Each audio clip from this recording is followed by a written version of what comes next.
I'm David Lombardino, Editor-in-Chief of DLA Editors and Proofers, here to give you our tips on how to write a successful thank you letter. The first tip, of course, is to be short, to keep it concise, just a few sentences. One way that I like to put this is keep your letter short and keep your paragraphs even shorter. Now, one thing to keep in mind is that many candidates make the mistake of not writing a thank you letter following an interview. And this is specifically going to relate to applicants for medical residency, but of course can relate to any applicant for any position, whether it's academic or professional. If you've interviewed with somebody, write a thank you letter, but keep in mind one thing, that simply your gesture of writing the thank you letter is 90% of writing the thank you letter. And so don't make it any longer than it needs to be. Open by stating clearly and succinctly the purpose of the letter.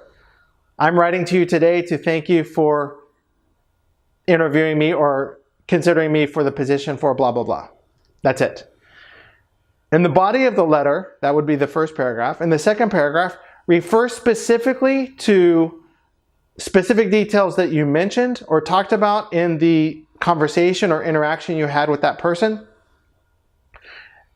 Maybe refer to items that that person said, like he or she has a son who plays tennis, or you talked about some particular characteristics of the program, mention those.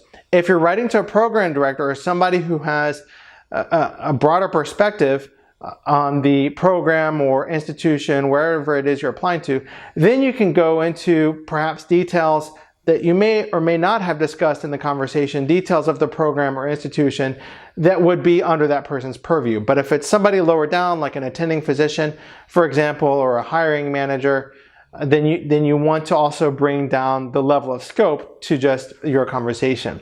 And of course, specifically related to medical residency, you should write a thank you letter to the program coordinator for his or her efforts to organize the interviews, hotels, transportation, whatever it is that they had to organize.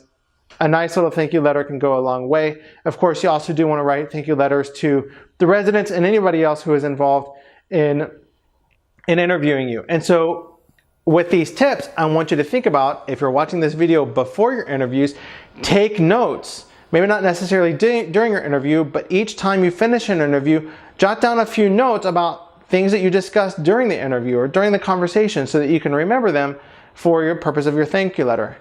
And then finally, just conclude with a single line, a single sentence, thanking the person again for taking the time to interview you, or whatever it is you want to say. Wrap it up, but keep it short. And like I said, in most cases, you want to, just a simple gesture of writing a thank you letter is enough.